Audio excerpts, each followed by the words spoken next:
Welcome to Music 101 with your host, Alexis Steele. Sponsored by Steele Entertainment and Records LLC for all your entertainment needs, and also Romeo Recordings. Find them both on the web at Steele Entertainment and Records LLC.com and RomeoRecordings.com.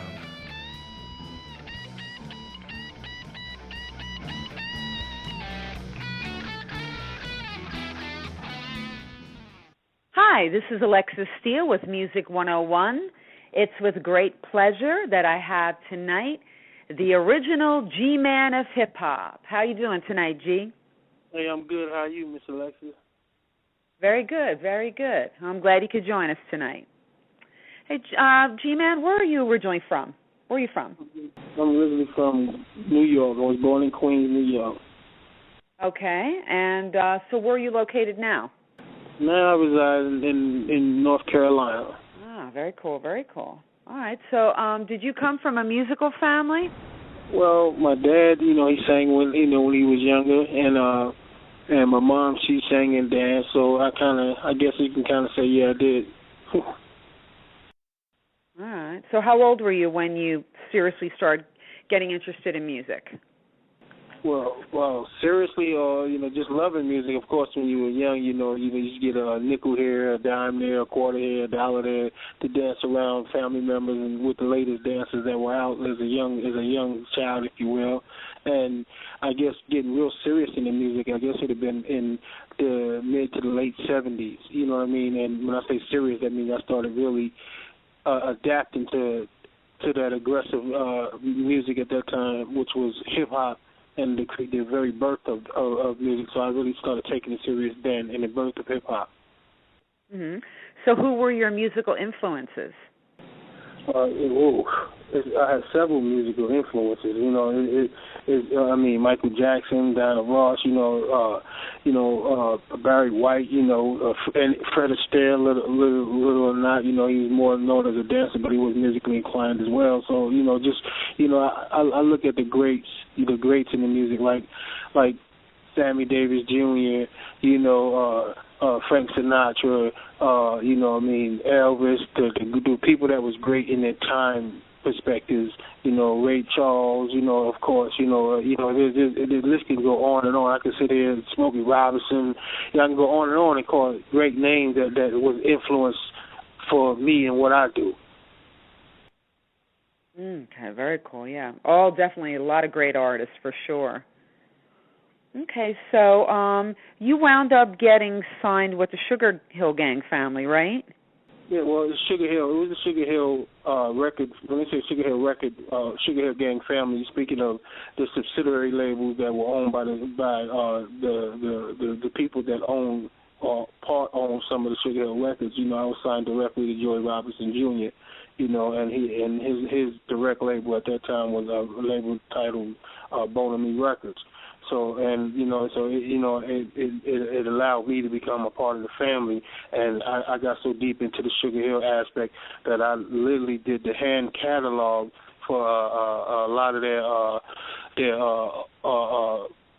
owners and copyrights and their masters, if you will, the master tapes back in the day. They had masters, Apex big reel-to-reel tapes, and I hand cataloged thousands of those. For them, I was able to sit and talk to the great Miss Sylvia Robinson a few times, and to speak to Joe Senior Robinson, the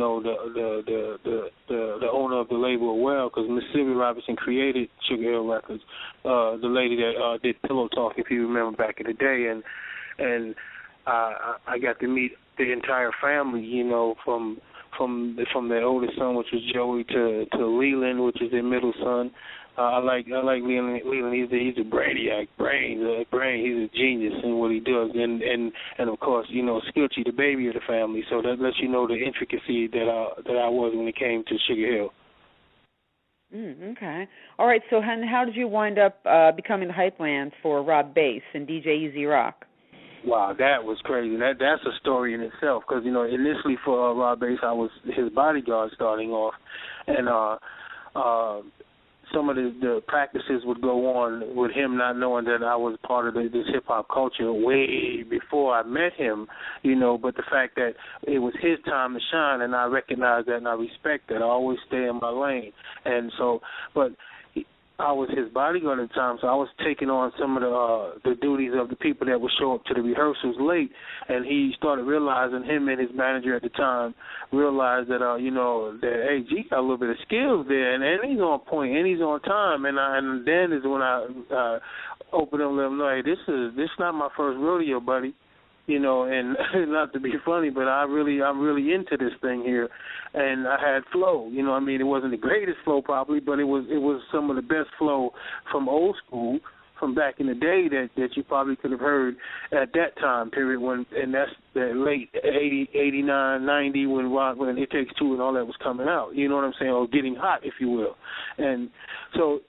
Me taking on the duties for the responsibilities for the people that were showing up late led to, you know, Rob just basically saying, well, dang, you know, as a bodyguard, you know, he's great as a bodyguard. He's always around. And to have him on stage when he was so big with that music and the song was such a smash at the time that it led easier for me to protect him on stage because there were so many fans. The fan mania was going crazy. You follow me? Sure. So he asked me to, you know, to be his hype man, and I did what I had to do. You know what I mean? It is what it is. So you were kind of in like a dual role at the time. Yeah, I did dual role. I was like a concierge, and when I say that, you know, because you know that was the early stages of the beginning of the professionalism as a bodyguard as well. So I was learning to be a concierge because over the time I ended up learning how to cut hair. If the artist or the client that I'm protecting need a haircut, I'd have to cut their hair. I had to do some hairstyles to how to try to help.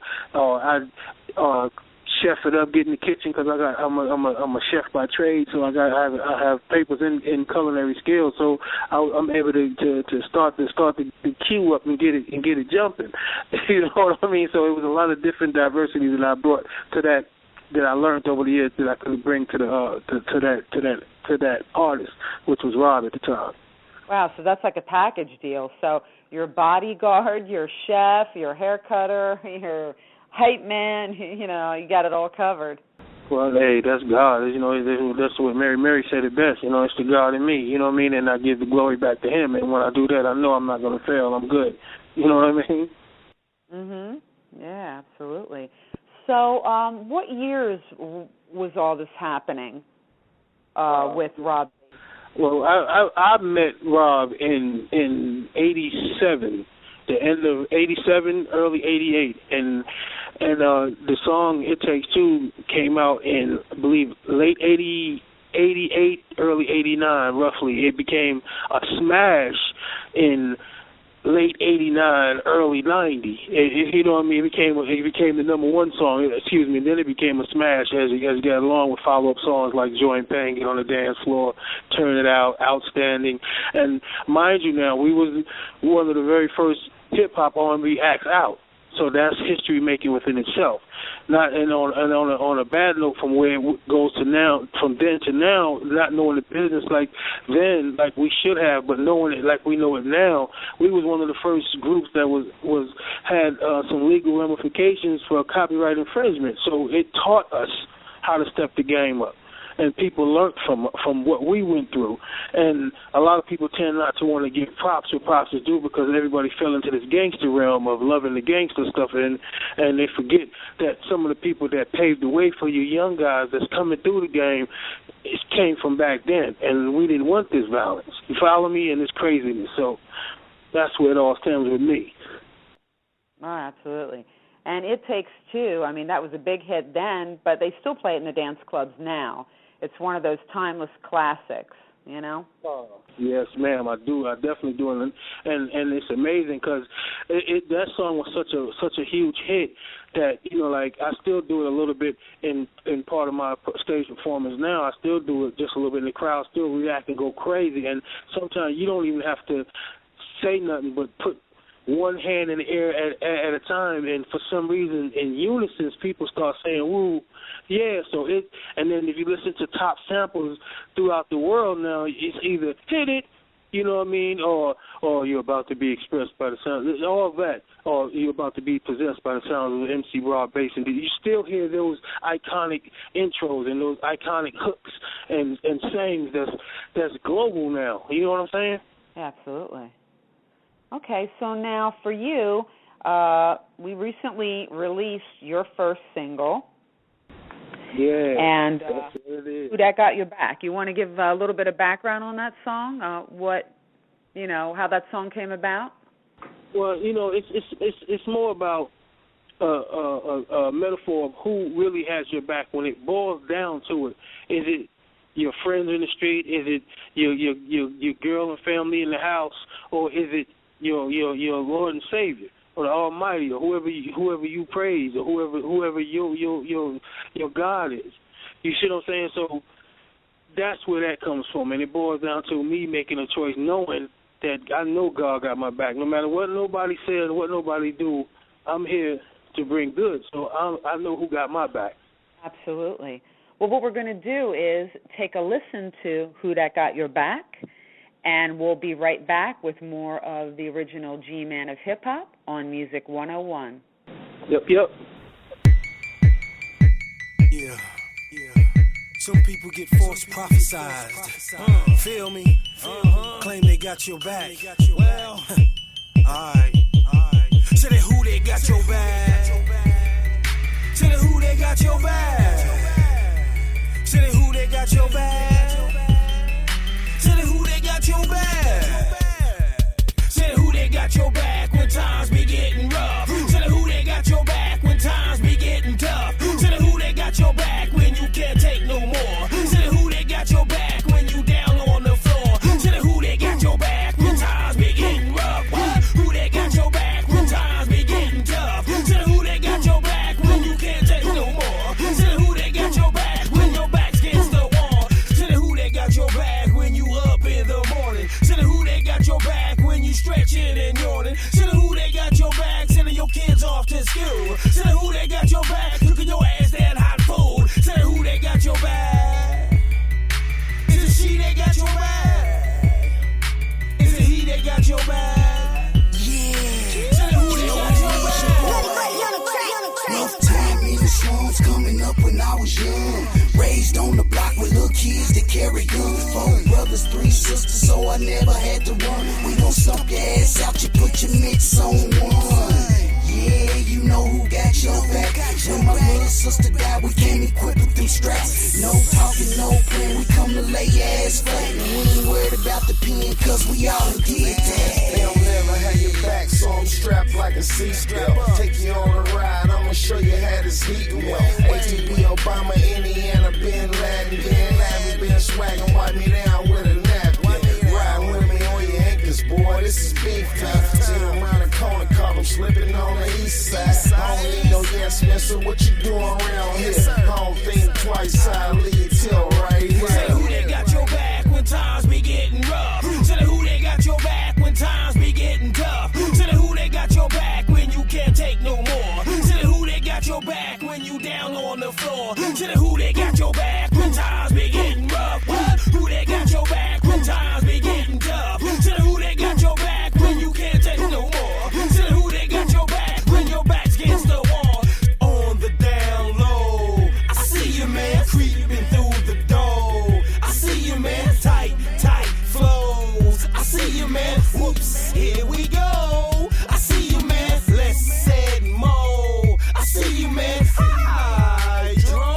I see you, man, me and my bros. I see you, man, watch your tone. I see you, man, say who they got your back when times be getting rough. Say who they got your back when times be getting tough. Say who they got your back when you can't take no more. Say who they got your back when you down on the floor. Say who they got your back when times be getting rough. Say who they got your back when times be getting tough. Say who they got your back when you can't take no more. Say who they got your back when you down on the floor. Say who they got your back.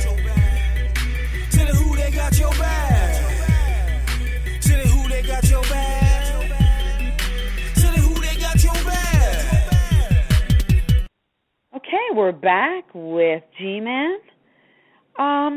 What was the old hip-hop scene like compared to now?